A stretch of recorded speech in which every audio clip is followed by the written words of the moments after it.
Hello नमस्ते सबैजनामा तपाईहरुलाई मेरो च्यानलमा स्वागत छ। आउनुस् शेयर बजार सम्बन्धी कुरा गरौँ। आज साताको दोस्रो कारोबारको दिन नेप्से 14.57 अङ्कले वृद्धि भएर नेप्से परिसूचक 2076.27 को बिन्दुमा गएर बसेको छ। 148 वटा कम्पनीमा वृद्धि भएको छ भने सबैभन्दा धेरै बढ्न सफल पीपीएल छ, त्यसपछि एनटीसी छ, समाज छ, Joshi hydro power development limited company छ। यी कम्पनीहरू सर्वाधिक बढेको छ, धेरै बढेको छ। र त्यस्तै सबैभन्दा धेरै घट्ने कम्पनीको रूपमा आज स्वाभिमान लघु वित्तीय संस्थान लिमिटेड रहेको छ र यो कम्पनी अलिकति धेरै घटेको छ र 13 वटा कम्पनी स्थिर छ र यी कम्पनीहरू स्थिर बसेको छ। कारोबारको कुरा गर्नु पर्दाखेरि आज एकदमै सानो भोल्युममा चाहिँ कारोबार भएको छ। 2 अर्ब 43 करोड बराबरको कारोबार भएको छ र आज मार्केटले अन्तिम प्रहरमा चाहिँ मार्केट चाहिँ वृद्धि भएको थियो, हामीले देख्न सकिन्छ। यो पिकमा एकचोटि एउटा पिक बनाएको थियो र बिस्तारै घटेको मार्केट लास्ट आवरमा एनटीसी को कारोबारले बढाइदिएको छ। आउनुस् नेप्सेको टेक्निकल चार्टको बारेमा कुरा गरौँ। टेक्निकल चार्टको कुरा गर्नु पर्दाखेरि नेप्सेमा अब के किन्ने हो त, किन्ने बेला हो त भन्ने चाहिँ सबैलाई लाग्न सक्छ। मैले तपाईहरुलाई पहिलेदेखि बारम्बार भनिराखेको छु, मार्केटले यदि यो लाइनलाई चाहिँ ब्रेकआउट गरेर गयो भने मात्र मार्केटमा इन्ट्री हुनुपर्छ। यो चाहिँ फेक पनि हुन सक्छ भनेर मैले तपाईहरुलाई जानकारी गराएँ। यसरी मार्केट यो लेभलबाट मार्केट चाहिँ घटेको छ। यो लेभलबाट यसरी 50 को लेभलबाट मार्केट बढेर अलिकति माथि गएको छ।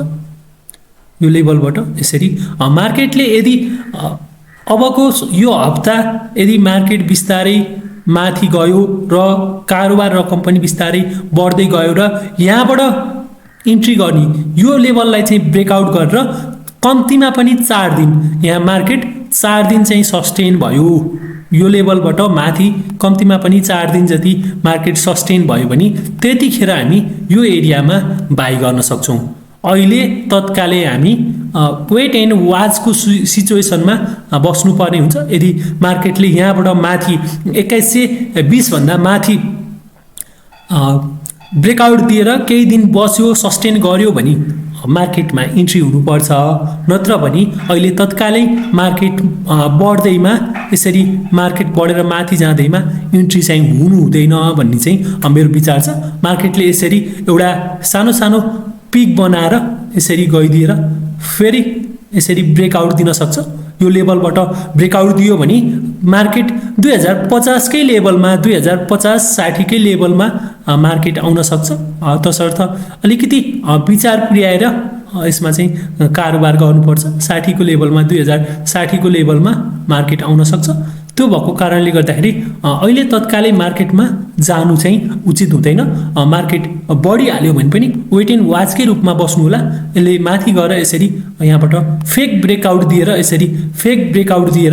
यहाँ चाहिँ यसरी तल आउन सक्छ। यसरी आयो भने मार्केट 2050 देखि 60 को लेभलमा आउन सक्ने अनुमान चाहिँ गर्न सकिन्छ।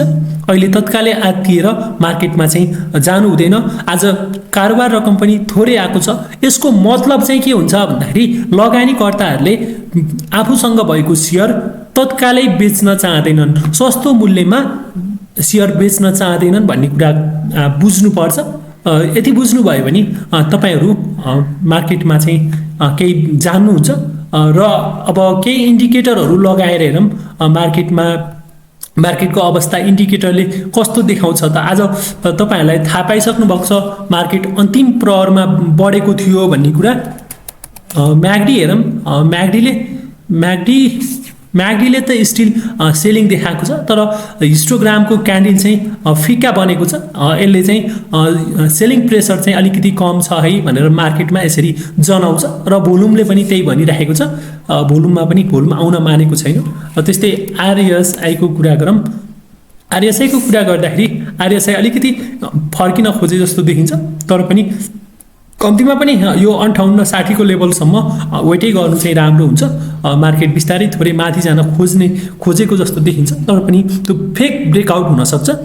त्यस्तै हामी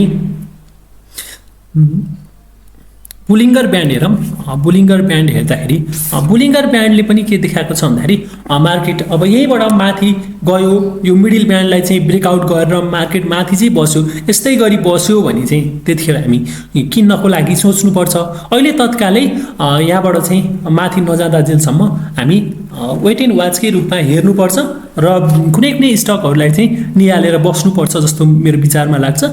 मार्केट अलिकति माथि निक्लिन खोजेको छ र केही स्टकहरूको बारेमा हामी कुरा गरिहालौँ। आज सबैभन्दा धेरै बढेको स्टक एनटिसी छ।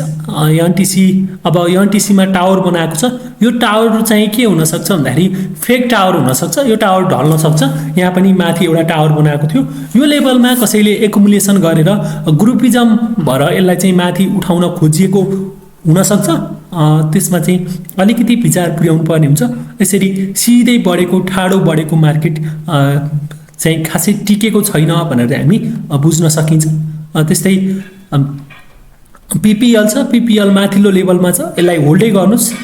यसमा चाहिँ राम्रो माहौल आउँदैछ। अलिकति माथि गयो भने यसमा चाहिँ राम्रो माहौल चाहिँ आउन सक्छ। त्यस्तै एनआरएमको कुरा गरौँ। एनआरएम चाहिँ अब लोअर मिडल ब्यान्डमा चाहिँ बसेको छ। अहिले तत्कालै यसमा चाहिँ किन्न चाहिँ हुँदैन। यसमा स्टिल सेलिङै छ। यदि एमएसडी लाइन माथि गयो र बुलिङ्गर ब्यान्डभन्दा माथि क्यान्डल भयो भने त्यसपछि जानुपर्छ। सोनाको कुरा गरौँ। सोना मिनरल्स एन्ड ओइल लिमिटेडको यसमा पनि तत्कालै अहिले किन्नु चाहिँ हुँदैन। मार्केट घटिरहेको छ। मार्केट अलिकति माथि गयो भने यो लेभलसम्म चाहिँ झर्न सक्छ। 410 को लेभलसम्म मार्केट झर्न सक्छ। त्यस्तै शिवमको कुरा गरौँ। शिवमको कुरा गर्दाखेरि शिवम सिमेन्टको कुरा गर्दा शिवम सिमेन्ट 500 भन्दा मुनि घट्न मानेको छैन। यसले के जनाउँछ भन्दाखेरि लगानीकर्ताले आफूसँग भएको सेयर चाहिँ तत्कालै बेच्न चाहँदैनन्। कम्पनीमा चाहिँ के गरेका छन्, उनीहरूले विश्वास गरेका छन् भनेर चाहिँ यसरी बुझ्नुपर्छ। ठिकै छ। अब आरएसआई नै बिस्तारै माथि जान सक्छ। यो माथि क्यान्डल चाहिँ क्लोजिङ दिएर बस्यो भने एकदमै राम्रो हुन्छ। त्यस्तै घोराई जिसिआइएललाई हेरौँ। घोराई सिमेन्ट इन्डस्ट्री छ। यसमा पनि मिडल ब्यान्डलाई चाहिँ क्रस गरेर माथि नबस्दा जेल चाहिँ जानु हुँदैन। यसमा सेलिङ अलिकति कम आएको छ। यसमा चाहिँ नेगेटिभमा चाहिँ हिस्टोग्राम बने तापनि लगानीकर्ताले सस्तोमा सेयर चाहिँ बेच्न चाहेको छैनन्। मान्छेले के सोचिराखेका छन्, अब बुल आउन सक्छ, सबै कुराहरू मिलिराखेको छ, अब मौद्रिक नीति पनि आउने भन्ने कुराले होइन अहिले तत्कालै नबेचौँ न त भनेर उनीहरू बसेको हो भन्ने कुरा हामी बुझ्न सकिन्छ। त्यस्तै दोर्दीको कुरा गरौँ। दोर्दी हाइड्रो पावर छ। दोर्दी हाइड्रो पावरमा अलिकति यसको राइट सेयरको कारणले गर्दाखेरि यो माथि बसेको थियो। यदि यहाँबाट ब्रेकआउट भएर तल आउने जस्तो भयो भने त्यतिखेर चाहिँ सेल गर्नुपर्छ। म्याग्डीले चाहिँ सेल सिग्नल देखाइसकेको छ। यसमा हिस्टोग्रामहरू पनि ठुल्ठुला बनिरहेको छ। तपाईँहरूले आफ्नो विचार गरेर यसलाई चाहिँ हेर्नु होला। हाथवे इन्भेस्टमेन्ट कम्पनी हेरौँ। हाथवे इन्भेस्टमेन्ट कम्पनी यदि मिडल ब्यान्डबाट माथि सस्टेन हुन सक्यो भने त्यतिखेर चाहिँ विचार गर्न सकिन्छ। अहिलेलाई तत्कालैलाई जानु चाहिँ उचित हुँदैन। त्यस्तै हामी एचडिएललाई हेरौँ। एचडिएललाई हिमालय डिस्टिलरी अब बजार बढ्दै जाँदाखेरि अब यो लोअर ब्यान्डमा छ। यसमा त यसले तत्कालै इन्ट्री भइहाल्नु चाहिँ उचित हुँदैन। यसमा सेलिङ सिग्नलै छ। त्यस्तै केही हाइड्रो पावरहरू हेरौँ। एमपिजेसी हेरौँ। मध्यभोटी हेरौँ। मध्यभोटे कोसी हेरौँ।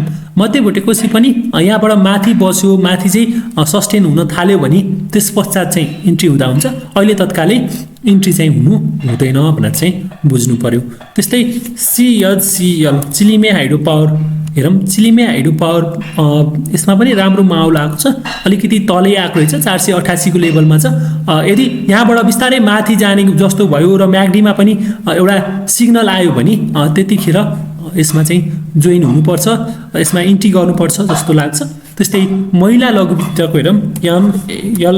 एमएलपिएसएल महिला लघुवित्तले नाफा नदिने भनेपछि अलिकति घटेको थियो र आज अलिकति माथि बढेर हरियो भएर बसेको रहेछ। ठिक छ। यो स्टकलाई होल्ड गर्नुहोस्। अहिले नदिए अर्कोचोटि दिन्छ भन्ने कुरा तपाईँहरूलाई थाहा नै छ। त्यस्तै अर्को कम्पनी सिजिएच हेरौँ। चन्द्रगिरी हिल्स हेरौँ। चन्द्रगिरी हिल्समा पनि अलिकति सेलिङ देखिएको छ। यहाँ म्याग्डी लाइनले पनि क्रस ओभर दिन लागेको छ। यसले के जनाइराखेको छ भन्दाखेरि अब स्टिल सेलिङ चाहिँ आउनेवाला छ है भनेर चाहिँ यसले चाहिँ इन्डिकेट गरिराखेको छ। त्यस्तै हामी अर्को कम्पनीको रूपमा हेरौँ, अर्को कम्पनीमा हामी यमईएललाई हेरौँ, यमईएललाई हेरिहालौँ। मोदी इनर्जीलाई हेरौँ, मोदी इनर्जी पनि तल्लो लेभलमा आएको छ। यसमा स्टिल सेलिङ प्रेसर छ भन्ने कुरा देखिन्छ। यसमा पनि तपाईँहरूसँग छ भने होल्डै गर्नुहोस्। अलिकति तल आउने जस्तो, धेरै घाटा हुने जस्तो भयो भने रिस्क रिवार्ड रेसियोलाई चाहिँ ध्यान दिनु होला भनेर चाहिँ मैले भन्न चाहेँ। त्यस्तै अप्परको कुरा गरौँ, अप्पर तामाकोसीको आज पैसा चाहिँ रिलिज भएको छ, जसले गर्दाखेरि मार्केट यो 147 मा कट अफ प्राइस थियो। अब त्यो आउनको लागि 3 महिना लाग्छ। त्यो 3 महिना आउँदासम्म यो मार्केट के 200 भन्दा माथि बस्ला त भन्ने कुरा पनि हुनसक्छ। तसर्थ यसमा अहिले तत्कालै जानु चाहिँ मेरो विचारमा उचित हुँदैन। यदि 180 को लेभलतिर आयो भने त्यतिखेर हामी सोचौँला। अहिले यसमा स्टिल सेलिङ प्रेसर छ भन्ने कुरा तपाईहरूले बुझ्नु पर्यो। तपाईहरूले मेरो भिडियो अन्तिमसम्म हेरिदिनु भएकोमा तपाईहरूलाई धेरै धेरै धन्यवाद छ। तपाईहरू नयाँ हुनुहुन्छ भने हामीसँग जोडिनको लागि हाम्रो युट्युब च्यानल स्टक ट्विस्ट नेपालमा सब्स्क्राइब गर्नुहोला। हामी नेप्से सम्बन्धी विभिन्न भिडियोहरू बनाउनेछौँ। भिडियो अन्तिमसम्म हेर्नुभएकोमा तपाईहरूलाई फेरि पनि धेरै धेरै धन्यवाद।